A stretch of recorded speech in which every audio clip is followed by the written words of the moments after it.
কেনেকৈ এটা ভয়ংকৰ ঘটনা ঘটি আছে আৰু আমাৰ স্পষ্ট কথা পংকজ দুৱৰা ডাঙৰ আপুনি কক ইমানৰ পিছতো কিয় শেখ হাসিনাক ভাৰতত আশ্ৰয় দিবলগীয়া হৈছে কাৰ বাবে আশ্ৰয় দিব লগা হৈছে আসলে ভাৰত যিখন তুমি এতিয়া ভাৰত চৰকাৰ যেটো কথা কৈছা ভাৰত চৰকাৰ মানে নৰেন্দ্ৰ মোদী চৰকাৰখন হল আদানী চৰকাৰ নৰেন্দ্ৰ মোদীয়ে 2014 চনত শপত গ্ৰহণ কৰাৰ পৰা যিখন ৰাষ্ট্ৰলৈকে গৈছে লগত সদায় আদানীক লৈ গৈছে নৰেন্দ্ৰ মোদীয়ে গৌতম আদানীক লগত লৈ গৈ বাংলাদেশ চৰকাৰৰ লগত বিদ্যুৎ যোগানৰ এখন চুক্তি স্বাক্ষৰ কৰিছিল এটো কৰিব কি গৌতম আদানীয়ে ভাৰতৰ মাটিত এটা থাৰ্মাল প্ৰজেক্ট বহুৱাব আৰু তাৰ পৰা বাংলাদেশক 1600 মেগাৱাট বিদ্যুৎ সাপ্লাই কৰিব আৰু সেই হিচাপে গৌতম আদানী আৰু বাংলাদেশ চৰকাৰৰ মাজত শেখ হাসিনা আৰু নৰেন্দ্ৰ মোদীৰ উপস্থিতিত এখন চুক্তি স্বাক্ষৰিত হৈছিল সেই চুক্তি অনুযায়ী আপোনালোকে শুনিলে আচৰিত হ'ব যে বাংলাদেশক কাৰেণ্ট যোগান ধৰিব আৰু উদ্যোগটো থাকিব ভাৰতৰ ঝাৰখণ্ডৰ গুণ্ডা বুলি এখন জিলা আছে সীমান্তৰ য'ত বাংলাদেশৰ লগত অতি ওচৰ হয় সেই জনজাতি অঞ্চলৰ জনজাতিসকলক নৰেন্দ্ৰ মোদী চৰকাৰে তাৰ পৰা উচ্ছেদ কৰিলে সেই সময়ত ঝাৰখণ্ডত আছিল বিজেপি চৰকাৰ তেনেকৈ অত্যাচাৰ কৰি মানুহখিনি অতৰুৱাৰ পিছত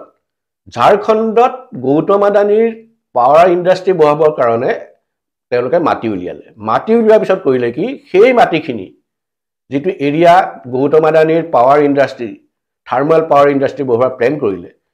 সেই গোটেই এৰিয়াটো স্পেশাল ইকনমি জোন হিচাপে ঘোষণা কৰিলে স্পেশাল ইকনমি জোনত যেতিয়া এটা ইণ্ডাষ্ট্ৰি স্থাপন কৰা হয় তাত সেই উদ্যোগৰ মালিকে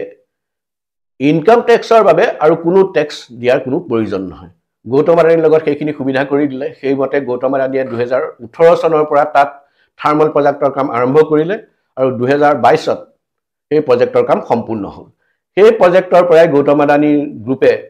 আদানী পাৱাৰে বাংলাদেশক 1600 মেগাৱাট বিদ্যুৎকে তেওঁলোকক সাপ্লাই কৰি আছিল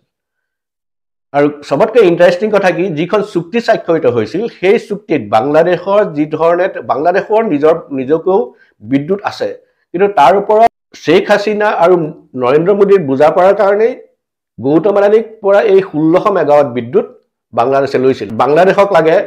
9000 মেগাৱাট বিদ্যুৎ সেইখিনি উৎপাদন বাংলাদেশৰ নিজৰ আছে মূলতঃ সেই গৌতম আদানীৰ লগত যিটো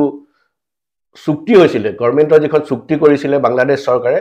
তাৰ বাবে ক্ষুণ্ণ হৈ পৰিছিল বাংলাদেশৰ জনসাধাৰণ আৰু ছাত্ৰ সমাজ যে গৌতম আদানীক সহায় কৰিবলৈ গৈ শেখ হাসিনাৰ গাড়ী যাব লগা হ'ল গতিকে গৌতম আদানীৰ স্বাৰ্থত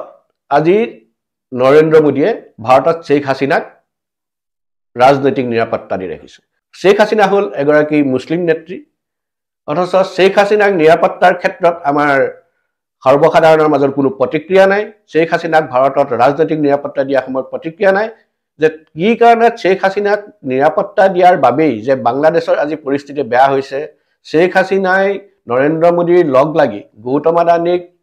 ব্যৱসায় দিয়াৰ ফলতে যে শেখ হাসিনাৰ গাড়ী যাব লগা হ'ল এই কথাবোৰ আমি সকলোৱে আজি জনা দৰকাৰ হৈ পৰিছে বুজিলে প্ৰিয় দৰ্শক আমি ক'বলগীয়া একো নাই গতিকে আবেগ বৰ্জন কৰি মগজুৰে চিন্তা কৰক বাংলাদেশত হিন্দুক নিৰ্যাতন অথচ বাংলাদেশত যাৰ বাবে হিন্দুৰ ওপৰত নিৰ্যাতন চলি থকা হৈছে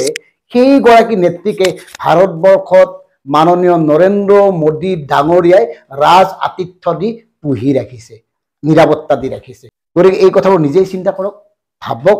ৰাজনীতি ক'ত কেনেকৈ কোনে কিয় কৰি আছে আদানী আম্বানী বহুজাতিক গোষ্ঠীৰ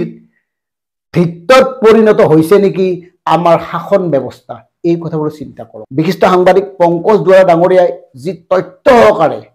এই গোটেই কথাটো বিশ্লেষণ কৰি দিলে তাৰ কাৰণে আমি আপোনাক ধন্যবাদ জনাইছো আশা কৰোঁ এই কথাবোৰ অসমৰ সাধাৰণ জনতাই হৃদয়ঙ্গম কৰিব এই কথাবোৰ নতুনকৈ বুজিবলৈ চেষ্টা কৰিব আৰু ইয়াৰ পৰা নতুন দিশ এটাৰ উন্মোচন হ'ব ধন্যবাদ জনাইছো